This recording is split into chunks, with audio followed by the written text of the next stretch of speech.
In today's video, I'm going to teach you how to add an admin in Skool.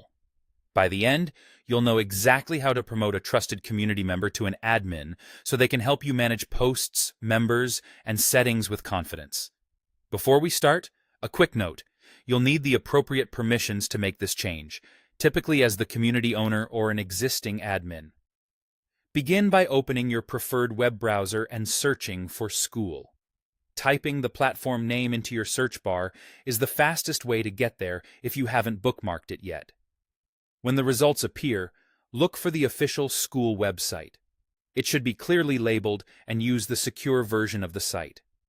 Clicking the correct link takes you straight to the platform where you can sign in. Go ahead and log in with your usual credentials. Keep your login details secure and avoid saving them on shared devices. If you use two-factor authentication, complete that step to protect your account. Once you're signed in, Skool will take you directly into your community. You should see your community's name and navigation across the top or side of the page. If you're part of multiple communities, just make sure you're looking at the correct one before making any changes. Now, head to the members area. This is where you can view everyone in your community at a glance. You'll typically find members in the main navigation. The members page includes a searchable list, which makes it easy to locate the person you're promoting.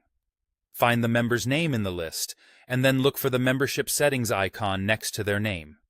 It often appears as a small gear and may show when you hover over the row.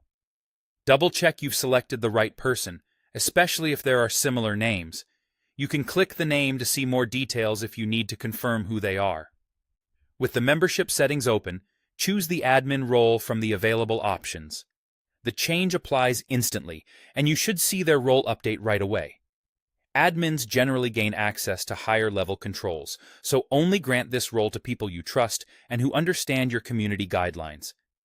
If you ever need to adjust their role later, you can return to the same membership settings and update it again. That's all there is to it. You opened Skool, logged in, navigated to members, selected the right person, and promoted them to admin. Keep your admins informed about responsibilities and best practices so your community remains organized, safe, and welcoming. Thanks for watching, and happy building.